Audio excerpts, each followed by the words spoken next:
D'ouvrir sur une... Si, ils l'ont chanté. Alors, je ne sais pas si ça s'est vendu. Ça, on a demandé à Düsseldorf, il dit moyen. Ben oui. Emma Adiei et ses camarades de l'INA ont été fouillés pour trouver... Alors, vous allez voir des couples mythiques qui nous ont choyés, qui nous ont fait rêver à cette époque-là. Vous pouvez en citer quelques-uns aujourd'hui. Bon, je sais pas, Brad Pitt et sa fiancée Angelina Jolie. Et puis en France, vous avez qui? Guillaume Canet, c'est bien. Marion Cotillard. Bon, et combien d'autres? Alors, vous avez fouillé, vous avez retrouvé des couples célèbres que tout le monde connaît? À peu près, pas tout le monde. Il y a un couple, vous allez voir dans le sujet, qui est beaucoup plus ancien, que tout le monde ne connaît pas. Mais l'idée, c'était de revenir justement à cette façon que le cinéma et les célébrités ont de nous vendre le couple, parce qu'on n'est pas avec eux dans l'intimité, mais de le représenter d'une façon, voilà, d'une façon si idéalisée. On se rappelle par exemple du couple, un peu du Pygmalion et de sa muse, hein, comme on l'a vu avec Gainsbourg et Jane Birkin, ou alors même avec Dali et Gala. On a eu aussi les sulfureux avec Tim Burton et Liz Taylor qui ont défrayé la chronique à l'époque.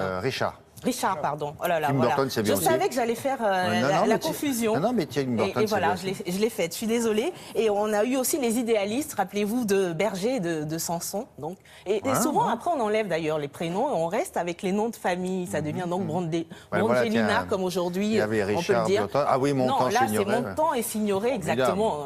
Un couple mythique aussi, s'il en fut à l'époque. Je vous propose de regarder tous ceux qu'on a trouvés, ce qu'ils disaient de leurs amours à cette époque-là. Ah oui, d'accord.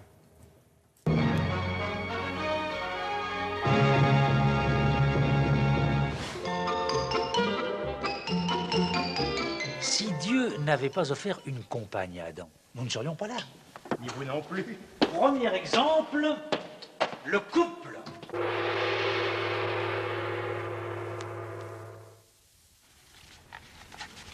Mort. Mort, toi. Toi d'abord. J'ai peur de mordre dans un verre. Non, mon chéri.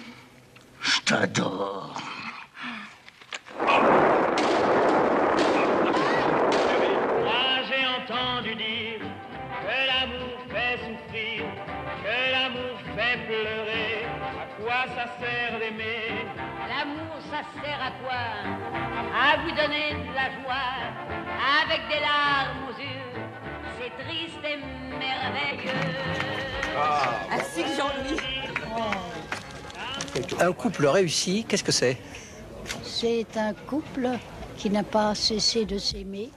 Depuis le premier jour, ils se sont rencontrés. L'amour, c'est la vie quotidienne ou c'est l'émerveillement permanent? C'est à la fois les deux. C'est une espèce d'émerveillement permanent, oui, en effet. On dit souvent, l'amour c'est décevant, qu'il y en a un sur deux qui n'est jamais heureux. Même quand on l'a perdu, l'amour qu'on a connu vous laisse un goût de miel. L'amour c'est éternel. Alain, vous avez toujours été très pudique justement sur toutes les femmes de votre vie. Pourquoi Romy Schneider a joué un rôle particulier? C'était parce que c'était la jeunesse à l'époque? Non, simplement parce que c'est une femme que j'ai profondément aimée, c'est tout. Humphrey Bogart et sa femme Laurine Bacall, de passage à Paris, se promenaient paisiblement en quête d'un journal lorsque survint un agent. Que voulez-vous, s'excusa le dur de l'écran américain, j'ai tellement l'habitude de la police. Le cinéma aura beaucoup fait pour la propagation de l'amour et l'amour aura fait beaucoup pour la propagation du cinéma. Nous sommes, lorsque nous sommes amoureux, au sommet de la gloire. On nous aime, nous sommes tout. Et en même temps, nous sommes au fond de l'abîme parce que si on ne nous aime pas, on est très fragile, on est très exposé. Jane, parlez-moi de ça. Les premières rencontres avec lui étaient drôles. Il m'emmenait partout, me fait rigoler. Après ça, tout le monde dit « Quoi, vous êtes avec cet affreux, cynique, comme ça, qui déteste les femmes et tout ça ?» Et je ne voyais pas du tout ça, moi. Je suis assez contente que les autres pensent qu'il est sinistre parce que, comme ça, j'ai le côté privé pour moi. J'ai un chien qui mange tout le monde, sauf moi. Simone Signoret, vous êtes une épouse modèle. Vous suivez votre mari. Et vous avez emporté dans vos bagages, j'ai vu tout à l'heure, un livre qui s'appelle L'Empire Céleste.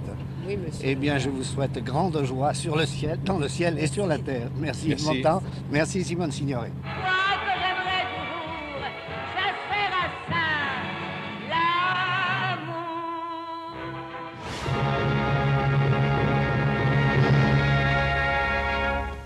pose plus de questions comme ça sur les tarmacs des aéroports, l'Empire Céleste, et vous êtes une femme fidèle. On fait plus ça. Et c'est peut-être mieux d'ailleurs. Oui, on s'en porte. Très bien. Vous vouliez ajouter autre chose, Emma? Que ça fait rêver l'amour finalement. Ah bon, très bien. Si vous êtes bien fait. Mademoiselle Julia Duweb rêve aussi. À propos de quoi?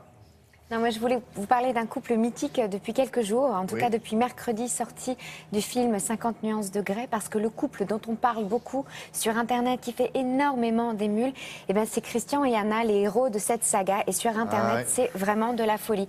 Et je vous en parle parce qu'il y a des conséquences qu'on ne soupçonne pas. En Angleterre, un magasin de bricolage a été obligé de faire une formation spéciale à ses employés. Il leur a offert le livre et il leur recommande vivement d'aller au cinéma pour voir le film.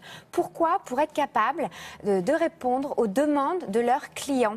C'est-à-dire que dans le film, vous avez ce passage-là, que vous voyez là sur mon écran, où le jeune homme achète des fournitures de bricolage. Voilà, des fournitures, on va dire. Oui. Exactement. Alors, il y a des objets divers, des cordes, des liens de serrage, des choses comme ça. Oui. Et le magasin, à la sortie du film en Angleterre, tous les magasins de bricolage ont été littéralement pris d'assaut. Là, du coup, ils se préparent.